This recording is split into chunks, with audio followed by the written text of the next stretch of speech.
Welcome back to another episode of the Chats with Clark podcast. I'm your host, Joe Clark, and here at Chats with Clark, we don't do poppy intros. We get straight to the point. And the point today is a very creative soul, a soul who loves fashion, but you don't need me to tell you that. That's why she's here. Mattney Yates, welcome to the show. How are you? Thanks for being here. Thank you so much for having me. I'm doing great. Yeah. Yeah, I'm excited to have you. I'm excited to hear your story. If you're not watching, I have to tell you that Mattney has this fantastic microphone cover, and it looks like a cloud kind of mixed with an ice cream cone, maybe, but fluffy. So that's my description for it. If you can't picture it, head to the YouTube and check it out. But Mattney, microphone aside, give us a little bit of background on who you are, kind of what you're up to. How about a little bit of an introduction? Yeah, of course. So I actually grew up in a super small town outside of Columbus. It's about an hour from like downtown Columbus, if you're familiar with the area. I think my town has like, I don't know, maybe like 5,000 people. Maybe that's like pushing it. Like, I don't know. I graduated with like 120. So super small farm community. And when I was in high school, in my senior year, I got super into fashion. I actually like applied for this like random scholarship to like potentially get money for school or something, where I like did a whole collection. And I like had no idea about like fashion at that point. I was just basically looking on Pinterest and seeing what like fashion sketches looked like. I didn't really understand like what the trajectory of fashion looked like. I think one day I just like woke up and I was like, you know what? I'm like going to go to college and I'm going to study fashion design. And I went to Kent State because, like I said, I grew up in a very small town and I was very indifferent about like the city because that was like so not normal where I was from. So I was like, yep, I'm going to Kent State. It's a done deal. Like tuition is the best cost, like for the options of fashion schools, because as you know, you could go to like LA and do a school there, which obviously LA is so expensive, or you could go to Sure. New York and live there and go to any of their amazing schools, or you could go to like a smaller school, maybe like SCAD or something. It's like a very well-known school, but yeah, so ultimately I was from Ohio. Kent State was here. I was like, I'm going there once I graduate. Really knew nothing about fashion. I was just like, this is what I'm doing. So I ended up going to Kent State. I started studying fashion. Fun fact, I actually, my freshman year, I almost switched out of fashion design. No way. Went to Ohio State to study supply chain. Yeah. Cause I was like I was like, I don't know if I can do this. Like the classes are super hard. Like one of my professors, like a lot of my professors were great. And I even loved this one because I love tough love. And this one professor, like, she was like, yeah, Mattney, like, you got to figure out these drawings. Like, she was so tough on me because you have to, like, actually draw in fashion school, though that's not what they do in the industry. So if you're in fashion school now and you're listening, don't take it to heart, because at the end of the day, if your portfolio is good enough and you can get a job, you're probably not sketching in the industry. I mean, maybe if you get super high up, but don't make that your biggest priority. So yeah, I went to Kent State. I was like super involved on campus. I loved my experience at Kent. It was so great. I loved the fashion school. I loved long nights. I actually studied abroad in New York and Italy. Another fun fact, I was actually in Italy when the pandemic started. So I Oh, was no. in Italy while the pandemic was starting. And we had no idea what was happening over in the US. But there were cases starting in Italy. So we were actually supposed to go to Milan that weekend. Didn't end up happening because of the pandemic coming to town. Oh, But yeah, so it's hopefully I'm going brutal. back to like finish my excursion in 2024. Fingers crossed, because my mom was supposed to visit and she didn't get to. Oh, man. Yeah, I know. So I think we're going to try and go back in 2024. Good. Yeah, you guys should. We can go together, because I didn't really actually see a lot of Italy. I know that's crazy to say because I went everywhere else, because I was saving Italy for the tail end of the trip when it would get warmer there. But yeah, so I did that. And then I graduated in 2021. And then I got my first job and moved to New York City. And then, yeah, a lot has happened since that very first job, that graduation. Let me backtrack just for a second. I do have like a small business that we'll talk about at some point. And I actually started that during COVID and in college. So before graduation, actually. And I did like pitch competitions, which was super cool during my time at Kent. And then, yeah, like I said, moved to New York. And then now we're actually plot twist in Columbus, Ohio. So yeah, that's kind of full circle. A bit about me, Yeah. I'm, like obsessed with yoga right now. I love like thrifting. I'm obsessed with podcasts. As I've shared with Joe, like my obsession, they're so great. But yeah, so kind of dabble in a lot of different things, but I currently work at Express on the production team for the outlet, and I work on the suits and shirts. So yeah, super cool. That is super cool. That's a great introduction. Thank you. And I love that you give an overview that touches on everything and let the stories for later. That was awesome. So thank you. Of course. Mattney, I have a really off the cuff question. What does your name actually mean? So what does Mattney mean? And is it like a family name? Like I feel like there has to be a story behind it. There's absolutely no story behind it. Okay. I'm asked this all the time. Like so many people are like, I've never met another Mattney. And I'm like, me neither. Like me neither. But yeah, there's really no story behind it. My dad like just came up with it because my parents actually didn't find out if I was going to be a boy or girl. Like, so like I was like a true surprise. So yeah, my dad just like thought of it. I have no idea how. I've asked him multiple times like to give me a reason. He's like, I don't know. I'm like, how do you not know? Like this is like bonkers. Like how do you not know? Like no one else has named this. But yeah, I really love my name because no one has it and it's very unique. And usually like people will actually remember your name. If they are like remember you, they're usually gonna remember it because they've never heard it before. Absolutely. Yeah. Were you going to be Matthew if you were a guy? I don't know because I don't know. my That was parents the only like thing. didn't really like think about it. But yeah. my husband's name is Matthew. So I was like, is this like a play on like Matt and Brittany? Like, what is it? Like, but no, yeah. there's no Oh yeah, fair enough. Okay, so I want to dial you back again. I was hoping for a story. I didn't get one, so that's okay. But I'm just playing. Back in high school, you mentioned that you, from a small town, that you had come across this love for fashion. How does that happen in seemingly in a small town with maybe minimal outreach? Like you're not interacting with a bunch of people as if you were in the big city and you could see a bunch of different fashion. So what was kind of the light bulb moment for you that really drew you to, hey, I love fashion. I'm interested in this and I could see myself doing this? So I think a big thing is we can go back all the way to elementary school. I remember that I like was just not that great at like reading or math. Like that was never my forte.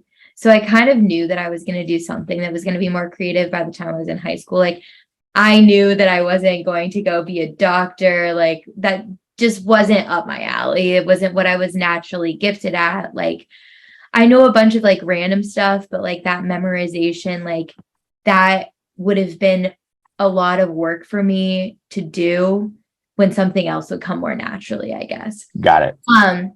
So kind of like from that perspective, I knew that I wanted to do something there. And then my mom actually has worked in like prints, and like when I was in high school, she worked for Bath and Body Works, so L Brands. So I kind of like got to see that side of it because if you don't know, Columbus is actually a huge hub for fashion. We have Lane Bryant, which is like a plus size women's wear brand. We have Victoria's Secret, Express, obviously. I don't know what else. I can't think of any others like right but those are three big ones. But we have like a bunch of like big fashion brands here in Columbus. So I feel like my mom working for Bath and Body Works kind of gave me that exposure as well to see like, oh, there's actually like a job behind the clothes you wear, and kind of like helped me see that that was like actually a thing. Because like I also knew I wasn't going to be an artist. Like I wasn't this like mastermind, like throwing these beautiful paintings like up on paper. So that's kind of how I think that I landed that. But also coming back to the fact that I'm from a small town, I remember being like younger, like in seventh grade or something, and it was my favorite thing because our town was so small. Like, I'm not kidding. Like, we had 2 gas stations. We had like a little convenience store that I don't even know that if it's in business anymore. Hmm. Like a Dollar General, like a little hometown, like this Always the Dollar little General. baby, like a very small town, like downtown little area, like a bank, like I don't know. But it was my favorite thing ever to like walk downtown and like have that freedom of like not having to have my parents drive me somewhere, but like I could be somewhere.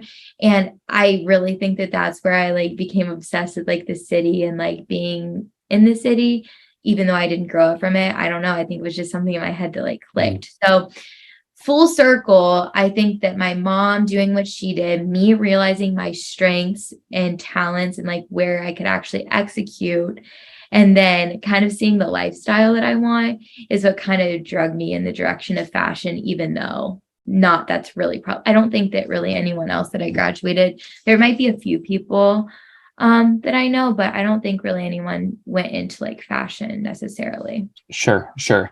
And so you had no real exposure to your industry until you went to college then. I mean, I know your mom in that aspect of it, but like you personally didn't have your hands on it until fashion school, fashion design school. Actually, that question actually just sparked something. There's another brand in Columbus and it's called 31 Gifts. Okay. Um, I was so blessed to be able to do this. How could I forget about this experience? It was so incredible. When I was a senior in high school, actually, my junior year going into my senior year, my dad actually knew a guy because my dad, in his main part of his career, he did carpentry work for like super expensive houses.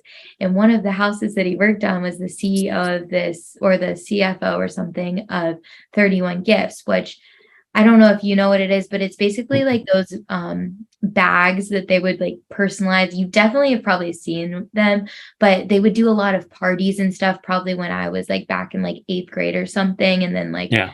they continue to happen. But my dad was working for this guy and like was like, yeah, my daughter's like into fashion. She thinks she's gonna go to fashion school. And he's like, well, have her give me a call. I was working at Wendy's at the time, mind you. So he's like, my first job was Wendy's. I love asking people their first job because I think it's so funny that mine was Wendy's. Like, I love it.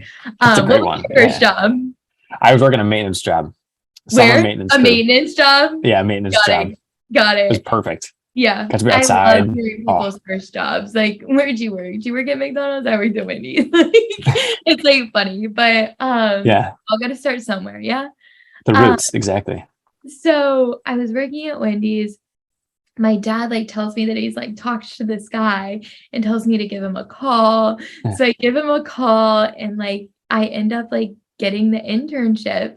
So basically I wasn't really doing a lot of my internship looking back now because I couldn't really do anything, but the people were the best ever there. Like they were incredible. So obviously, like I said, I was in high school. I didn't really know a lot. And I interned on the technical design team. So I worked with the tech design team. So if you don't know in fashion, you usually have a design team and then you'll have a technical design team. So the design team's like, oh, we're going to make this top, and the Hmm. technical design team executes. So they're like, okay, if you want this top, we're going to have to do like this size armhole opening, this size bottom opening. And then the technical design team works with the factory to figure out how they're going to do that. And usually it's called a vendor. But the production team is on the other side of this with the technical design team, like working on the cost of the garment and like how we're going to get it there. So actually, I like got to kind of see what I was going to do now way back then. So the technical design team would work with the production team that now makes so much sense to me, but at the time I had no idea what production was. Um, and so now knowing that, that's what I literally do. So I guess looking back, I actually did have a very much insight of what I would end up doing. And this is just coming full circle to me again, because I had forgot that I had done all of that when I was literally a senior in high school. So that's also Yeah. probably a big part of the reason that I knew that that's what I was going to end up doing. 100%. I mean, it's anytime you get that exposure, and of course, when we're in high school, things like are heightened, and to Mhm. be working an internship is to kind of feel like you got your big boots on and that kind of thing. You were in the industry, you were ready to roll. So that's really incredible. Do you remember like any particular instance where you got to do something in that internship that made you really love it or like feel excited about it? You know what I mean? There were so many great experiences. Like I Okay. would get to sit in on the meetings like that they would do high level, picking the line, which now I know what that is in like my world, like looking back. I remember the vendors came to town and we looked at the patterns and like they were like, okay, this and this is what we have to do to like execute to make it this. They let me play in Adobe Illustrator, which in high school I had no idea what that was. So I got like an insight into that. I remember it was a huge aha moment when I was working there and they gave me a tour of the warehouse and I saw how much product and it was just like, oh Oh, my wow. God, like it was just mind boggling. Um, How big is it? I mean, give us a, I've never been in a warehouse for a store for clothes. well, I don't know how to like explain this because it is very large here, like in Ohio, like the warehouses are here, but to put in Mhm. perspective for you, like factories can be like acres big. My God. Like giant. Like honestly, probably some of the warehouses here, I don't really know exactly how big an acre is, but like houses could fit inside of these warehouses that are just here in Columbus. So to put Sure. in perspective for you, like what's going on, like at a factory or a mill where they're making the actual fabric, it's like crazy. Like it's huge. Wow. That's incredible. It's insane. But that I remember was like a huge like point that I was like, oh my gosh, like this is wild. Um, but yeah. No, Um, for sure. Then you kind of get like a sense of how grand this whole ordeal and this whole project really is. mhm. And then if you remember, like I said, I lived in a small town, which was about 40 minutes from Columbus. So like I remember like me going to my first day of work was like a huge deal because I was driving from there all the way into Okay. like downtown by myself at like I'm like young for my grade. So I think I was like very late 16, early 17. And like that was like Yeah. a big deal for my parents to let me drive that far. So I would do that. So yeah, it was like a super cool experience to know that I was getting to do that. And then that I kind of actually got to see a glance into what my future would be later on in life. And then you go to school. And Mhm, before you get to this future, you start studying all the skills. You're in college, you're at mhm, Kent, you're doing all these things. And this internship is becoming almost like the groundwork, I would imagine, for mhm, what you fulfilled through college. Did mhm. you feel like the studying prepared you for the industry? Honestly, I think it's hard to say yes and no because I think there's things that translate and I think there's things that not. So I was a true design student. Like I made garments. I I literally sewed them. So I like kind of know how they're very much constructed. I made tech packs and made flat sketches. I made actual like design sketches. Um, and something about that is like I feel like what we did in college was a lot more creative than what you're actually going to do in the industry. Yes, you will like eventually get there, like as you like get better at your job and like move up the ladder essentially. Yes, you might be able to get to that creative ability, but like it's a lot of the actual industry is a lot more like mood boards and stuff like that rather than actually being super creative like you would do in design school, like creating a line from sketch. I mean, from scratch, but I Okay. also can't completely say because every company is different. Like this is Sure. just my raw experience. Like the places I've worked, it's a lot more like mood boards and like looking at things that way. And I don't even in my current role now, I don't even work in design there. So I can even say like exactly what we do in design. But from like experience that I had, it's not as creative. And from what a lot of my friends are saying, it's not as creative. I do think it did prepare me though, from the sense that like my job now, I feel like I do have a great background on actual clothing and like how it comes to be because I Mhm. literally sew it. Like I work on suit jackets now and I literally had to construct one my freshman year. Like I Yeah. made my own freshman Cool. year. And I think that that also makes me like very respectful of the vendors and like understanding how hard it is to actually make a garment. So like fast fashion though, sometimes like I do buy stuff from Express, Abercrombie, like yada yada yada. Um, I do understand that like it's not a throwaway piece. Like when I like invest in something and buy something, like that's not a throwaway piece to me. Like I want to keep that for a long time. And these brands are less fast fashion than if you look at like a Shein or like something like that, you Oh, know? for sure. But it's like I really value like the product that we have. And I understand Yeah, the time and intensity that it takes to make it. that's awesome. Yeah, that's really full circle, really. And what are like the other aspects of the fashion that you could study? Because I haven't, to be honest with you, I've only heard of fashion design and am unfamiliar with the rest. Are there Yeah. other areas that you can go to school for, So particularly? the other Yeah. side at Kent would be you would go for fashion merchandising.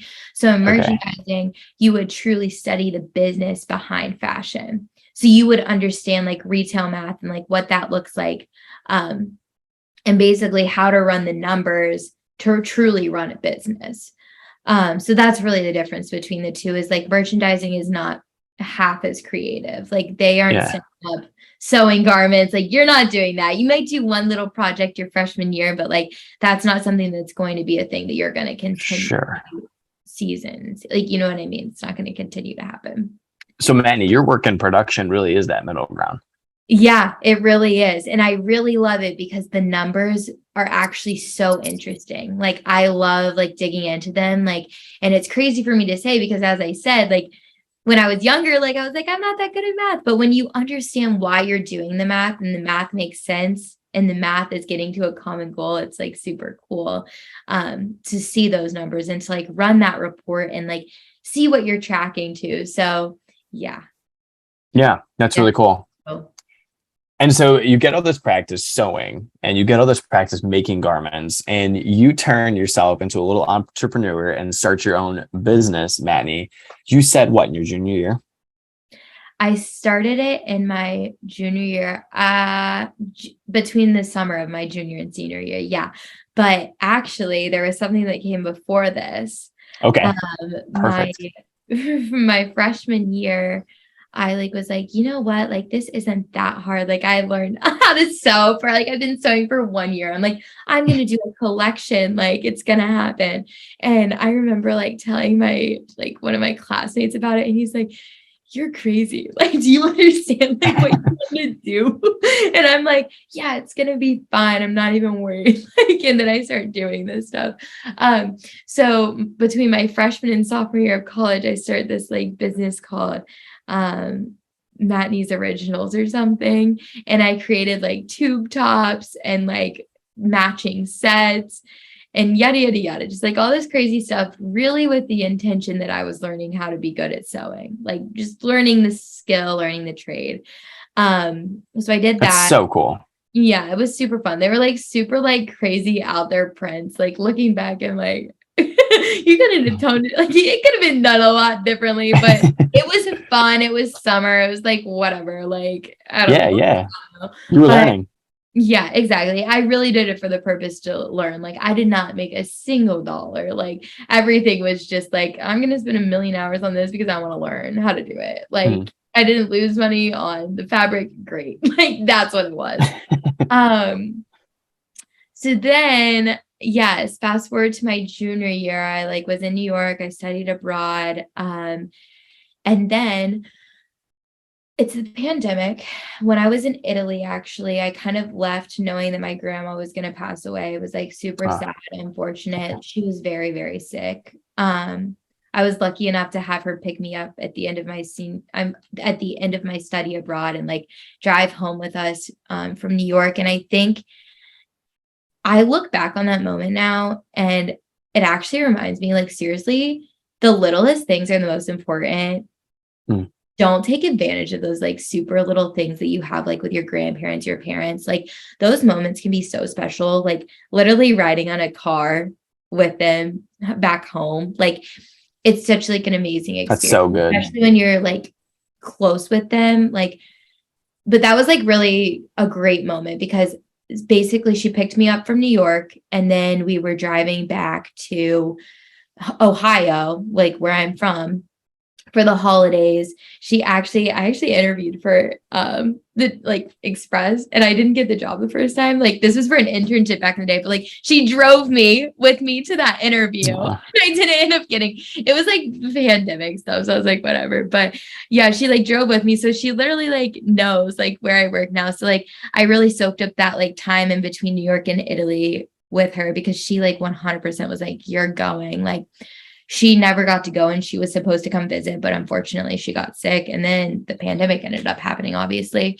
But basically I was very close to my grandmother, and then she ended up passing away while I was in Italy. And that was like so hard to know that I was going to like be missing the funeral, and all of that stuff. But like, it was like a conversation my family had before I went. Like, it wasn't an option. Like, I was taking this experience and I'm doing it, and this is what I'm doing. And like, it wasn't, and like, there was nothing about it that like was a question that I wasn't going. Like, some families aren't like that. Some families are like, no, like, you need to come home. Like, you need to not do that. But my grandma, who had already lived this beautiful life, like, that was her perspective. Like, you're going to go and experience this and have this experience. So cool. Yeah, she's like the last person I said goodbye to, and then went on the trip. And then in February is when she had passed away. And then, like I said, I was in Italy when COVID started. And we ended up going home early, and my school was like, no, like, the school was like, yes, you need to come home. But the actual in Italy, they were like, not like, you need to come home. They were like, everything's going to be fine. It's the flu. And it didn't end up being that. But like, as you can expect, I was like kind of just not in the best headspace after that loss. And like, knowing that we could potentially be quarantining in Italy. I had made the decision, because one of my roommates, she also made the decision to go home. And then literally on my flight home, they told everyone they're going home. So I didn't feel as bad about my decision at first. I was like, I'm leaving. This is so sad. But then I went home and then quarantined in Ohio with my family.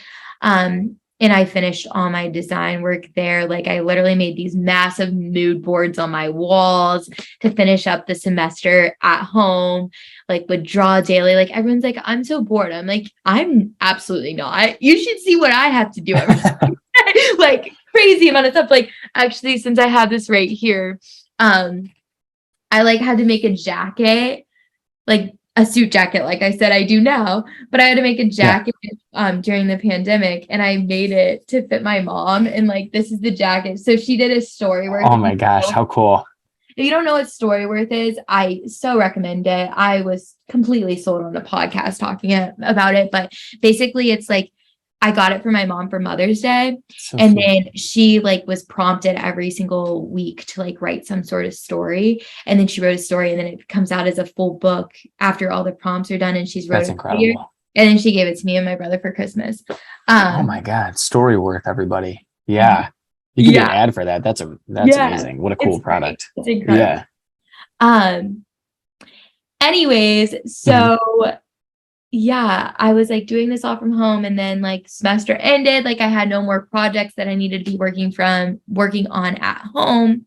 So then my mom, so after my grandma had passed away, my uncle and my mom and her sister, they all went and like cleaned out her closet, because obviously like it has to be done at some point, and it was during the pandemic. So my uncle was like, let's not get rid of the jeans. Let's keep them. Maybe like Mattney wants to make something out of them. Like no idea like what I'm going to make out of them.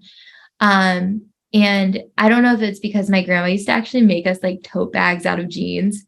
Like, it would be like the butt pockets of the jeans and then the front fly. And then like, how awesome. Yeah. It's like, she used to sew and stuff. So like, even when I was working on that originals collection that I was talking about, she used to like help me. Like, I would come and like destroy the house, like pins would be everywhere. Like, it would be crazy. And me and my grandma like work on this collection.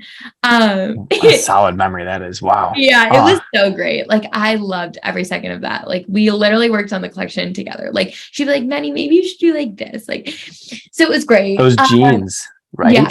It's amazing that that's like right in your bloodline.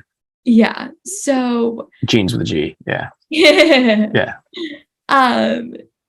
Yeah. So from there, we had the jeans. We didn't know we were going to do them. My cousin was graduating from high school. And my mom was like, what if you make her a jacket out of all of your grandma's old jeans? And I'm like, I can try. Like, I don't know what's gonna happen. Mm-hmm. I can try. So then I did it, and then it like turned out super cool. It was like such a great like gift to give. Like she literally cried. She was so excited about it. And yeah, so that was like a great thing. So that's when I created the first jacket. I created out of my grandma's jeans for my cousin, with this whole story of like wrapping her in my grandma's love again. Like the So inside tag cute. literally said wrapped in Barbie's love. So that's Oh, where it started, because we called her Barbie. Like got it. her name was Barbara, and like I was the first grandkid and I loved Barbie. So that like became her name. Like she was never grandma. Like it was never grandma. Yeah, no, Um, it's a cute name. It's such a cute name. but yeah, so yeah, that's basically like the story of all of that and like kind of how it came to be. And so what did you put on the jacket? So was it just the denim and the different patches, or was there, did you like sew, I don't know, like a flag on there or anything like that, or what? You know what I I mean, mean? you could so do that. Like, I actually did a custom order for somebody, and she wanted to incorporate like her dad's favorite t-shirts into it. So, like, I like incorporated the t-shirts into it, and that's actually super cool how I like ended up doing that. So, fast forward, I moved to New York. I ended up pitching this like idea, this business as an idea. It was never supposed to be like something that I was going to turn into this business, but then I wanted to participate in this pitch competition for the Entrepreneur Center. And I was like, you know what? This is actually like could be a super like meaningful gift to get people. Like, how much do you spend on flowers at a funeral? Like, what if like people like ganged up together and like bought somebody this gift, or like bought Hmm. this gift card, and then like this is what it was. So I ended up pitching it, working on that. And then when I moved to New York, I actually started doing production in New York, which was crazy. So basically, I was in my studio apartment. I would cut out all the jeans, and then I would take them to the garment district, and the people, like the workers in the garment district, literally sewed them for me. Oh my God. It was a wild, and then I would take it to the buttonhole place. And unfortunately, I can't do that right now since I'm not living in New York, but that was a huge luxury of living in New York. But yeah, it was so nice. They did such amazing work. Like they Wow. were so great. But yeah, they're really just like sample making rooms. And for anyone who like lives in New York, and if you were like interested in like starting your own business and curious about that, yeah, just look up sample rooms and things will come up, and you'll be able to like go in, and it'll be in some random building in the garment district, and you'll like go up to there, and then there'll be like tons of sewing going on, tons of fabric everywhere. But yeah, it's a super cool environment to like see and be in, especially if you're into fashion. Yeah. So you called it what, the collective capsule? Yeah. The Capsule When Collective. Yeah. the Capsule Collective. Okay. Or yeah. When did you name it? And was this for the pitch? And how did the pitch go? Like how to tie us in with that pitch a little bit? So I didn't initially know what I was going to name it. Like I didn't like make the jacket, the first one back during COVID, being like, this is going to be what this is going to be. But after like working on it, there's like so many great resources in Kent. But after working on it with some people and like thinking about it, I named it the Capsule Collective because I didn't know what I wanted it to eventually turn into, but I did know that I wanted it to be a like time capsule of like, Mhm. I didn't want it to be like a temporary fashion piece. And I'm actually working on right now, like revamping things. I want to Okay. add vintage into the mix because not everyone wants a denim jacket, and not everyone like thinks to do it in that way. Like, you know what I mean? So I really Yeah. want to like figure out how to like work on the business and like grow it essentially. So from the get-go, I had that in mind. And the capsule portion is basically like a capsule wardrobe, like that's part of it, and like timeless, like a time capsule essentially. Like it's Sure. time. But yeah, and then a collective like of all the things, and like for the jacket specifically, if I can talk, that is like a capsule collective. Like you're taking like all of these things and piecing it together. But yeah, there was like a lot of Yeah. thought that went into Awesome. the name and like back and forth. No, it's a clever name. I really like it. And I think you embody what you talk about, right? Like you talk about the fashion, you talk about the sustainability, you talk about the actual collection of it, the cohesion of all those entities.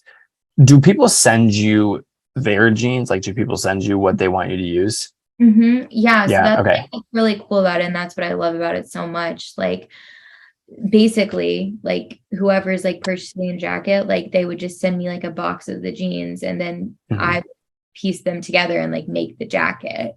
Cool. Um, so yeah, Yeah. That's a basically. good, yeah, that makes sense. And then do they give you like the story? Is there, does that play any role into it? I don't always like know about like the life of the person's like jacket that I'm making, but like I'll know that this is like the jeans of somebody's grandfather or someone's dad or someone's grandma or someone's stepdad. Like those are just like scenarios already, but like I know the Mhm. story of it. I think like the more local the order, the more I'll know about the person. Like, for example, the one that I made of someone who was local, like she added in his favorite t-shirt. So I got to hear that story because like I got to actually go and meet her and talk to her, which is like so great. Like so great to see people's reactions like actually on Wow. their face when they're like getting something like that. Yeah. I couldn't even imagine, right? Yeah. That's so awesome. And you can make any size and just do all the logistics. All that's good. Yeah. And where do you sell them, Mattney? I sell them online right now. Currently, my website is under revamp because, like I said, I'm adding like vintage to the collection. So I'm working on that, but it will be capsulecollective.com, the Cool. capsulecollective.com. But it's about to be up and running again. So Congratulations. by the time this comes out, there will be a link. The link will be live and it will be the capsulecollective.com. Congratulations. Very cool. So everyone, while we're talking, check out thecapsulecollective.com. Get your jacket, right? We got to send you a box of jeans. Yeah. Yes, of course. 100%. I do have, if you want to just do your own custom order, I can do that. But I think it's really special because I don't also look at it as a perspective that like it needs to be of someone who like has like passed. I do think that's a really cool way to celebrate their life and like wrap you in their love and celebrate them. But like I also think like it would be cool, like if like your husband's jeans, like take all of them and like make the jacket. You know what I mean? Yeah, Like right. they're always with you and then you have that forever and it means something. Or like your dad's jeans while he's still like with you, like if he's not wearing them anymore, or maybe it's like just a mumble jumble of all the jeans that aren't being used in your family anymore. Mhm. You know, like I don't think that it's like it has to be some certain type of way, you know. Yeah, that's so cool. I think it'd be fun to see like all of them mixed and matched. And Mhm. so when I met Mattney, we were actually at a party at Kent, and we were talking. You had on a jacket. Do you remember that? Yeah, I wore that thing all the time. I was like, this is free marketing. I'm wearing it all the time. That was free marketing, and I remember specifically asking you about it, and I was like, "What's the deal with the jacket?" Because again, it's patchy, and it had different colors to it, Mhm. and you could tell that it was not something that it was a one of one. You could tell that it was a one of one. And I remember asking him like, "All right, so what's up?" And you like gave me this rundown, and it was like the coolest story ever. And I knew at that point, I'm like, we're 100% going to revisit this conversation. So I'm Yeah. glad that a couple of years later, here we are having this conversation about the Capsule Collective and your jackets. Yeah, that's the story. It is. That's amazing. They're awesome. And I think what another like just stupid point, but jean jackets are staples too. Oh, These 100%. are not going anywhere. And I mean, well, you're the fashion guru, but they're not going anywhere. These are staples. They're timeless Mm-hmm. in their 100%. own right. Yeah. Yeah. I think something else that I should call out, fit is very important to me. And it's something that I'm like continuing to work on, like continuing to be like, you know what, this armhole is like maybe too low. Like maybe it needs to be like fixed and like pulled up. Like, so I'm continually like looking at my patterns and like how to evolve them. But that was something that was very nice about having the garment district in my backyard because they were the experts and they would really like execute so well. So super cool. It's taking you back to your sewing days. You're Yeah. learning and remembering all that you learned. Yeah. Instead of doing your numbers, you were sewing holes and making things fit properly. Yeah. And I honestly get so creative when I start to sew. Like it like reminds me like, oh, like this is actually so much fun to like get creative and like look at things differently. And like that's kind of what I'm going to start doing with my thrifting too. Like I got super inspired because I get to look at women's wear daily every day. Like it is, I'm so thankful I get to do that at my job, like my day-to-day job. Like they send out the Women's Wear Daily, and that is like something that's like very expensive, I'm pretty sure, to be subscribed to. But every day I can scroll through the new issue of it and look at it. And a trend that I'm seeing right now is like trench coats with like super cool like designs on them. Okay. And so I know it's so random, but I've like thrifted some Yeah. trench coats, and that's actually something that I'm gonna be like launching with the new vintage stuff. Nice. Um, with like, okay, so like all the tattoos that I'm too afraid to get because I have commitment issues, I'm like Okay. doodling all over these trench coats, like cool tigers and like Queen of Hearts and like super like fun doodles and stuff like that. But Yeah. I How think that clever. once you're like in with the product and like you're seeing like what you want to create, like your juices really get flowing. Like it's so fun. Mm-hmm. Are you going to wear one?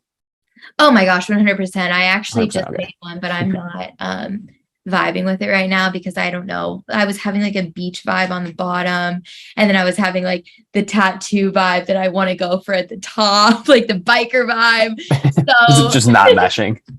it's not meshing. It's Yeah. not meshing. So I think that's just going to turn into a big old doodle thing where I practice before I doodle. So yeah, but it's super fun. So you're just drawing on them with Sharpies or what? Um, I don't have any right here. They're over there, but they're fabric markers. Like, so if you Okay. Or walk yeah. the code, Okay. it would like stay on and be fine. But yeah, they make like specific like fabric markers for stuff like this. Got it. And that'll stay. Yeah. And you can make it so that these trench coats will have these designs on them and you could add them. Okay.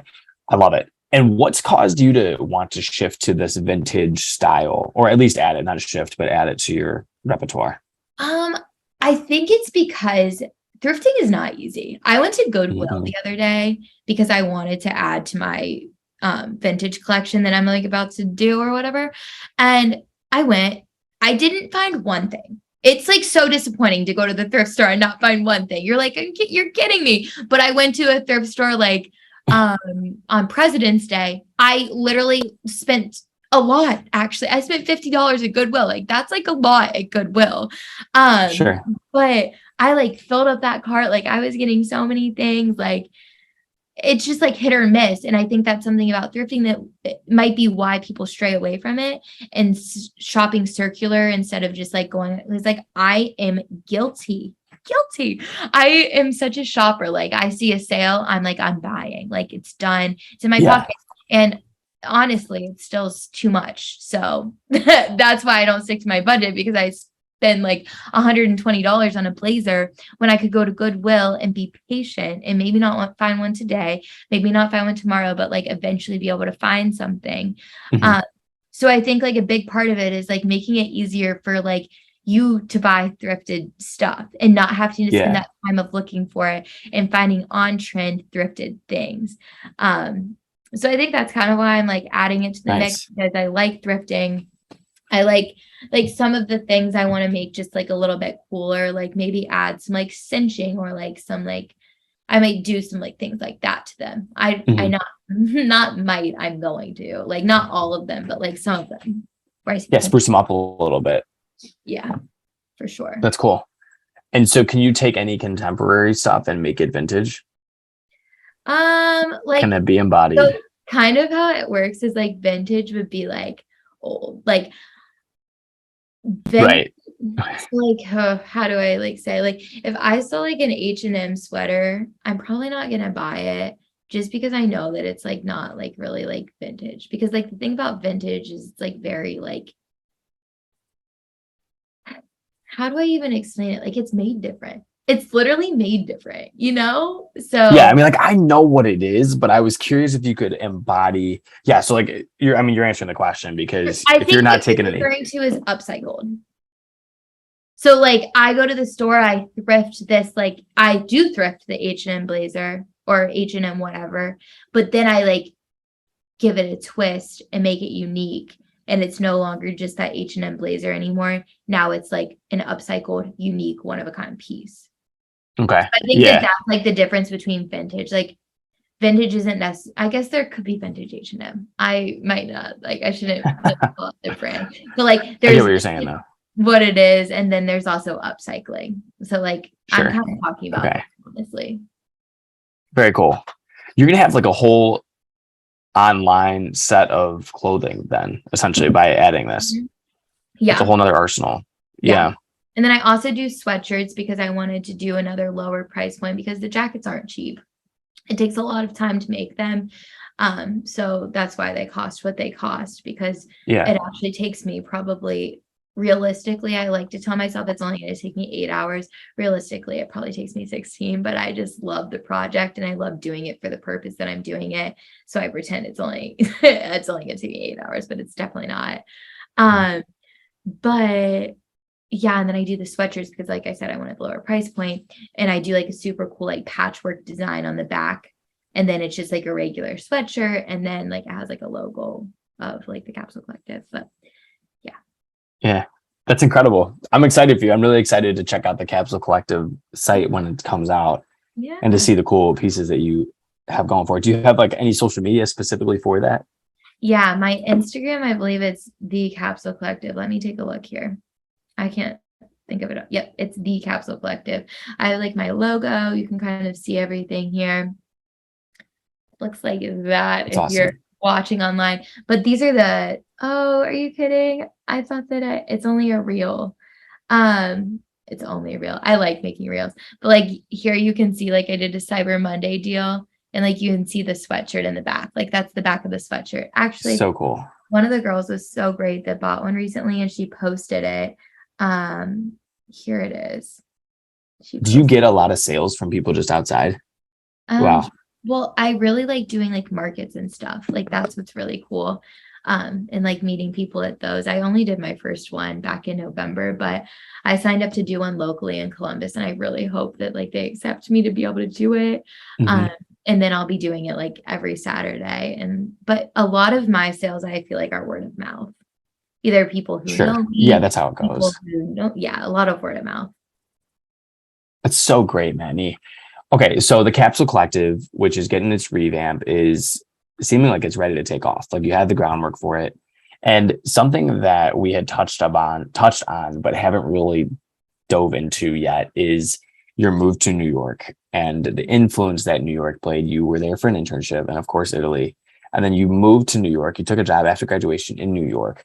Tell us Mhm. about that. Tell us about the influence. Give us a little bit of the quick turnaround because you're back in Columbus now. So give Mhm. us a little bit of that part of the story. Fill in those gaps for Yeah. us. So I moved to New York in August of 2021. And I took this job. It was like the first job that I got when I was interviewing. Well, it wasn't the first. The first one I got, they were going to pay me like $15 an hour, and I had to move, and I would have had to get my partner. And I'm like, this isn't going to work. I was like, this just is not going to work. Like, I can't afford to do that. Like, Hmm. um, but anyways, so it was like one of the first jobs that I got when I was like interviewing, and it was with the Real Real. And basically it was the coolest thing ever. Like actually it's a dream when I think about it. I'm like, this like was actually so cool. I just knew that it wasn't going to be long-term and sustainable. So that's the reason I'm not doing that anymore. Um, but basically I would get an Uber, and then I would do outreach on my computer. It was like a sales job, but outreach on my computer, set my appointments for the week, and then I would get an Uber. The Uber literally picked me up at my apartment, and then I would go to people's apartments, luxury apartments, like these beautiful, beautiful apartments that I would never, ever, ever, ever be in my little tiny East Village apartment. But it was like always so incredible to like see people's like huge closets that were the size of my whole apartment. Like it was crazy. So yes, I would go collect all of their things. Like rich people would like have me sit with their butler and go through their closet. Yeah, That's it was sick. like wild. It was Yeah. wild. I was seeing like rich New York. It was so, so, so, so cool. And I'm so glad I got to experience it. Like if you're familiar, a Birkin bag is like usually the normal ones are probably like 25,000, casually 25,000. Yeah. And people would like leave them with their doorman for me to take and like go take back to the office, have authenticated, and then sold on the Real website. Oh Like my God. just leave them with their doorman for me. Like it was wild stuff.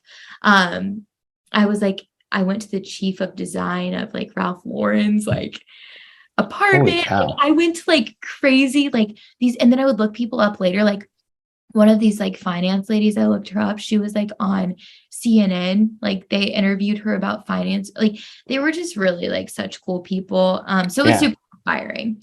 But like I said, that was not going to be sustainable for me. So I switched jobs and unfortunately it was for the worst. I feel terrible for anyone who's ever been in like a toxic job environment because it's not ideal. And I think there are a few red flags that we should talk about. I've like thought about making a TikTok about this multiple times, but just really quick, some tips on interviewing it like in any career that you're in. But I think interviewing is really about finding the right fit for you. Mhm. As much as they're trying to find the right fit for them. It's not all about like you need to win them to get the job, but you actually need them to win you to make you want to work there.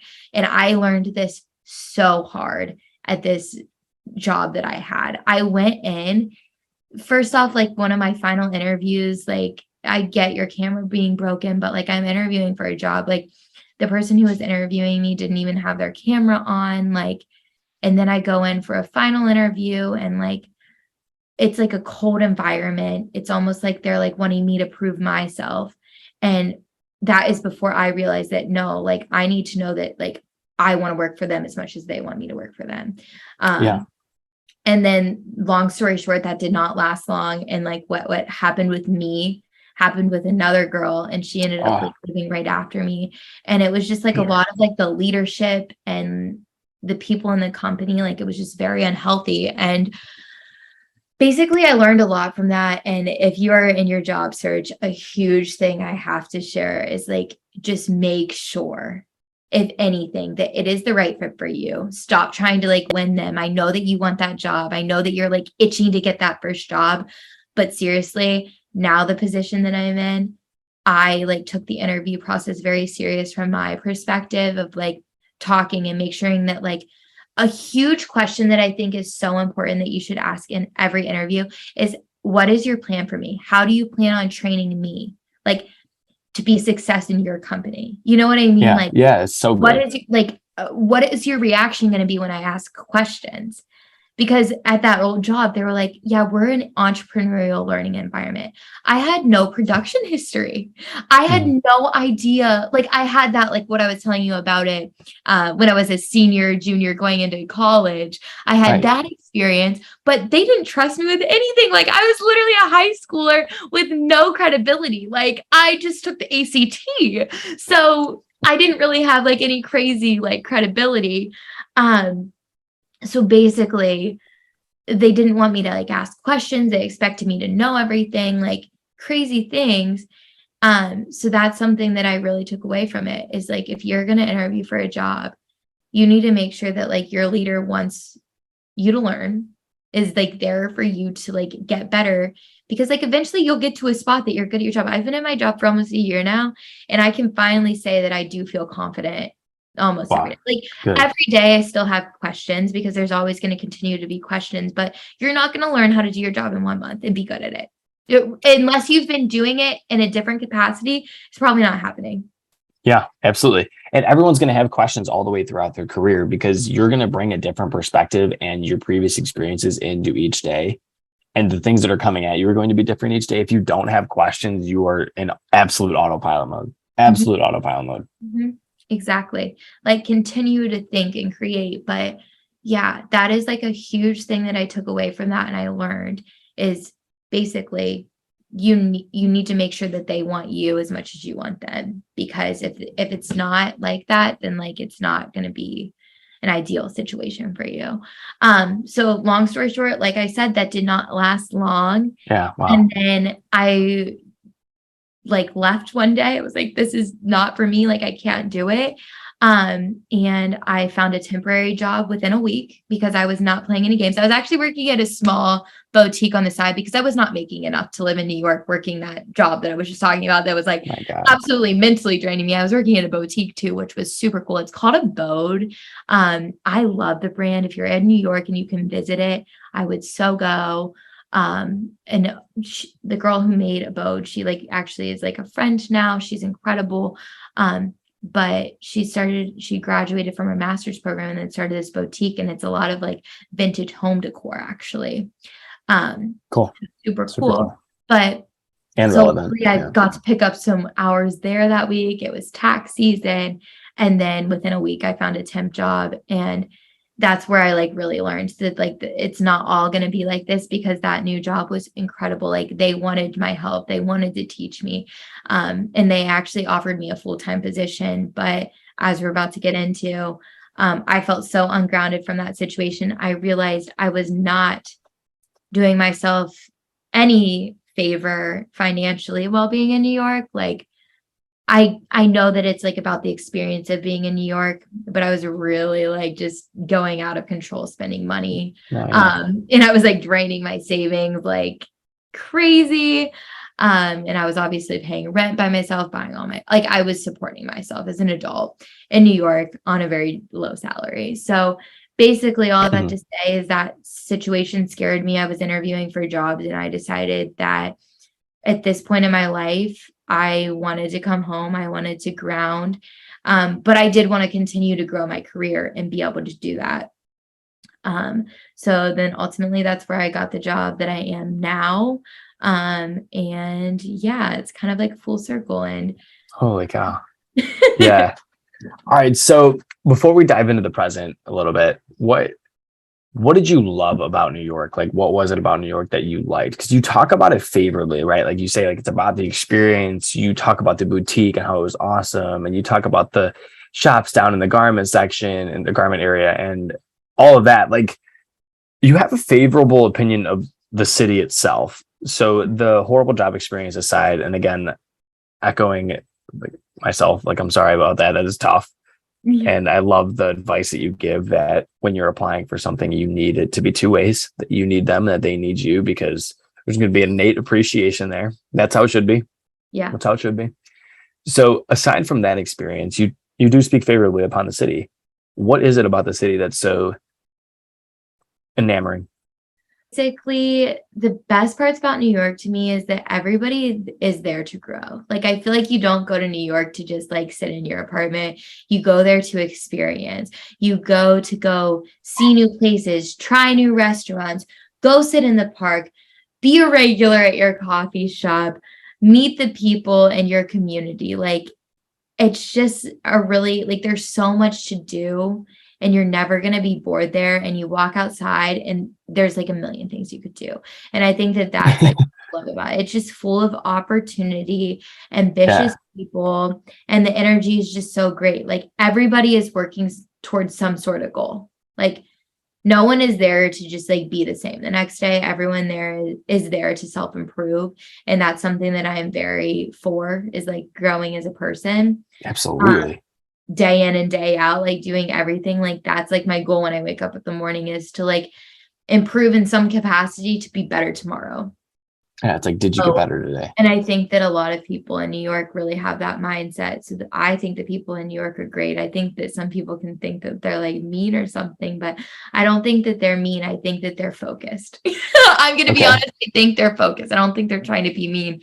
I think that their mind is just a lot of other places. And if you're a tourist and you're in the way, like they're just not here for it, because they're trying to get to their actual real life. They're on a mission. Yeah. So that's why I love New York. Like it's just different. Do you want to go back? I don't know. I'm like indifferent. I do Yeah. love the city so much, but I think there's a lot of things that not being in the city also bring up. Like I said, the financial aspect. I think For it's sure. really important to have that under control. And like, yes, I could potentially go back to the city when I understand how to budget money better, which literally, if you're working on that, as I am myself, I literally think that this is a game changer for you. Write down everything you spend money on. It sounds insane, but I literally write down, I have a huge calendar over here. I write down everything I spend money on each day. Like I spend $5 on coffee, write it down, write it down. And at the end of the month, if you wish, listen to the Financial Feminist, she mentions money dates with yourself, and then you sit down and you look at like what you've spent for the month. Like, what did you spend it on? Like, oh crap, I spent $1,000 on clothes this month. That can't happen. And you'll realize the trends with yourself and like where you can improve. But saying all that to say, yes, like financially, if I felt more comfortable, yes, that would be something that I would entertain. But I think there's like other things that I want to do that I wouldn't necessarily do. Like, I do think it would be so cool to start a yoga studio one day. If I start a yoga studio or a coffee shop or like anything like that one day, the likelihoods of me being able to do that in New York are very slim. The likelihoods of me being able to do that in a different state, probably Ohio, I'm guessing, are a lot more likely. Yeah. So like I'm very like back and forth, because also another thing you have to think about is traveling is so important to me. Like I'm taking this like week and a half trip to California in the April, and I'm so thrilled It's gonna about be it. awesome. But like Yeah. if I was living Enjoy. in New York, I don't think that that would be a thing that would be even like a thought. Like I don't think it would be something that I could actually do. So things like that. But yeah. So Yeah. I love the city and I think it's great. And I think that everyone should experience it at some point in their life. If they want to, if that's something they're interested in. But yeah, me personally, I don't know that I will actually ever end up going back to stay, just because I do have like other goals. I obviously really like the job that I do have right now. It's a very fun space that I don't think that the space that I work in personally is a very fun space that not every brand even has. So yeah, right now I am still learning so much, and and it's just like kind of figuring out exactly what I want that future to hold, and who's to say in 5 years from now I don't decide actually, yeah, I want to go back to New York, Come on back. Yeah.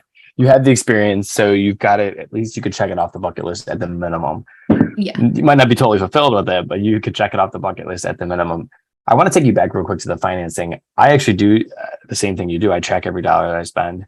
I have a nice spreadsheet on my phone, pull it up every time you go to Chipotle, every time you tip somebody, you give them $2, whatever it is for your cup of coffee, you It put it hurts. on there. It and really hurts.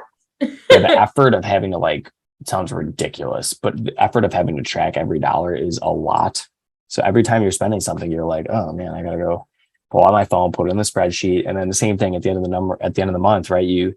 I do the same thing with money in too. So like you can see the nice difference of what you've earned and what you've spent, and that cash flow, and that analysis is really truth telling, because sometimes numbers don't lie, and most of the time numbers don't lie. And in this case, they really don't. So I echo the sentiments that if you're trying to get your money on or get a hold of your money, that's a great way to do it. Yeah, 100%. And also high yield savings. If you don't listen to finance podcast, get a high yield savings. I'm telling you, literally, just like from my paychecks going in, I make $8 every month for the money I'm going to spend on my rent. Like seriously, check out the Citibank high yield savings.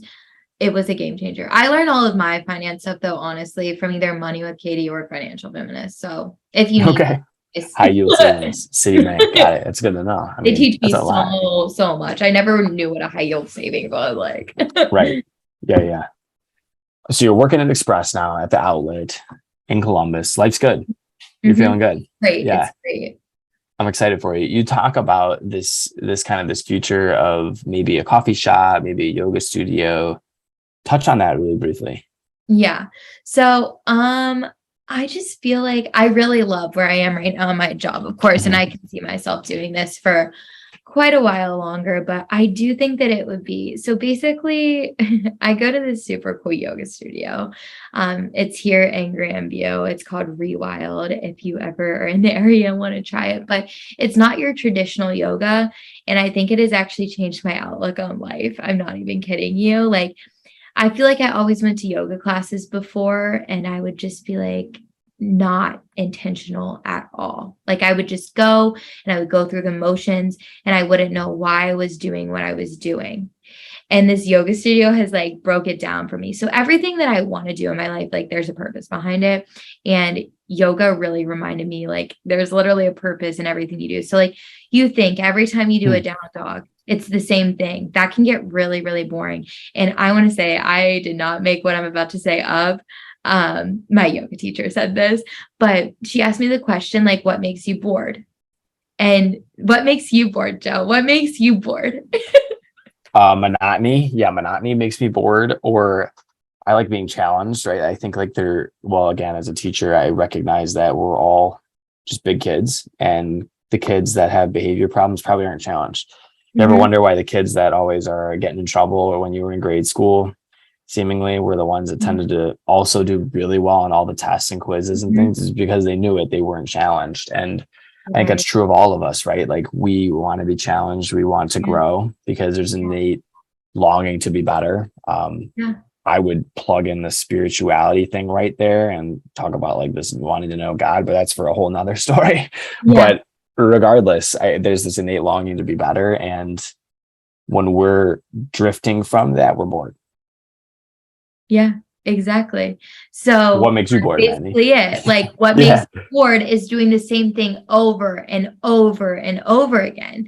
So yoga really is doing the same thing over and over and over again. Like every day, like we start with like breath and then we ground and then we do this. And 9 times out of 10, not 9 times out of 10, because there are like different ways that you can ebb and flow the flow. You're doing something very similar. But what can change is how you perceive the pose and how you're in it and how you are present in it, and like the push and the pull, and like what are you doing different to make it different. And so I have taken so much from this yoga studio. I've went to like 34 classes. It tells me, it gives me like a running count. But I Okay. haven't been there that long. But the amount of life perspective that I have like taken away from it, and like every day, like I want to go there. Like if I can't fit it in my day, I'm like, dang, like this sucks. Like I want to go. Yeah. It's like a very like spiritual, like it really gets my mind right, literally. So basically, like I said, I went to a lot of yoga before this. And a lot of yoga hasn't given me this perspective, but like this is, and maybe it's because I kept going back, but there's other studios that I kept going back to. But if like I can work this number on somebody else, like one day that this has worked on me, that it's like almost like you can escape from all those stresses that you were feeling in your life, and like learn how to be present. I think it eventually helps you cope with everything else in your life. And yeah, so that's like basically kind of why I'm super interested into that whole Yeah. How thing, is awesome. because I think that it's like one of those things that like, what's a fulfilling life? And I think living a fulfilling life is like living outside of just yourself. You know what I mean? It's not like just Totally. thinking about yourself all the time, but Yeah, it's really awesome. I mean, it shows where your heart is with things. And like when I talk about this podcast, I always say, it's the mindsets that we share and the mindsets that we bring to what we do and how we learn from what we've done that is what's interesting. So Mhm. you come with this mindset about the coffee shops, about the yoga studio, that you wanted to be revealing for people that don't be bored, that there is intentionality in what we do, that there is purpose, and that there's more than just doing these boring things, and that we can bring our best selves each day by getting outside of those boring things and having the recognition that, there's intention in our actions. Yeah. That's killer. Yeah. You could Think, start a little like revolution with that. And you also had mentioned your obsession of podcasts. That is like podcast material right there. yeah. So great. I'm like planning to do, so they're starting a teacher training in April. That's like the studio I go to. But I've just like, it's a big commitment. Like it's like every weekend, like all day, because it's like you do 200 hours, and I'm just like not ready for the commitment No, yet. yeah. So I like decided whenever they release the dates for the next one, I'm like 100% in. Like there's no That's cool. option. Like I'm saving the money for it right now. Like it's happening. Because like even if I didn't want to be a teacher or something, it's like just really cool to know about this on a deeper level, you know? Yeah, yeah. And Wouldn't you just love get it, so class. why not? Yeah. Yeah, but that's a huge thing. So I have a couple questions that are standard, and they come at the end, and they tend to wrap everything up really nicely. And you've mentioned all of your endeavors, which are wonderful. You've talked us through your passion. You've talked us now through your yoga, your moves, everything. Small town, small Mattney goes to New York. I mean, this is a great story right off the rip. When you look back at all of these memories, and when you look back at what you've gotten to do through fashion school at Kent, through your internships in high school in New York and Italy, boom, boom, boom, do you have any regrets? Um, I really don't, because of the fact that I feel like I tried to do it all. I really did try to do it all. Like, I think I've learned as I've gotten older, and this isn't a regret, but like, I think sometimes I fill my time with too many things instead of just like waiting and seeing what life will like give to me, essentially. Mm-hmm. I like react too much instead of like just like waiting and being Okay. patient. And yeah, I think that that's like with the whole projects going overboard, like not sleeping, there is like a balance there. So I think take everything serious, but also don't take it too serious, because at the end of the day, if it's not going to matter 10 years from now, it's fine. You know what I mean? Like, Yeah, of course. Like, get it done, but also experience what you want to experience, like live your life, essentially. Yeah. So is that your piece of advice, or kind of would those be your closing remarks? Like, live your life and don't take some of the process work too seriously, maybe? It would be live with intention for sure. Live with intention. Okay. Like live with intention. Like don't get too wrapped up in the super small things, because that's something that I'm like becoming very aware that I've always done, is like be very wrapped up in the details. But like at the end of the day, like the little things do matter. Like they very much do. Like the little details do. But I also think that like living an intentional life and like fulfilling it is like really important. Yeah. I feel like when you truly get that down, then you'll get the big scale intentionality and also the details, right? Because you got to cross your T's, dot your I's kind of thing. I mean, you know better than anybody in that industry that you need to make sure that all those T's are crossed and I's are dotted. The details very much matter, but also like if it can wait until tomorrow, it can wait till tomorrow, you know? Okay. Like, Yeah. I like it. There's moderation in everything. And we talked about that a little bit before we even came on here, but there's moderation in everything, and that's important. 100%. Mattney, one of my biggest focuses, I guess, more than anything, is this idea of gratitude, this living life in a grateful way, and just making sure that what's on our hearts is out of gratitude, out of appreciation for that which is around us and kind of where we are. I feel like in general, people who are grateful are happier people. I just think that to be grateful is to live life in a joyful state, and bare bones, I think it's the best way to be.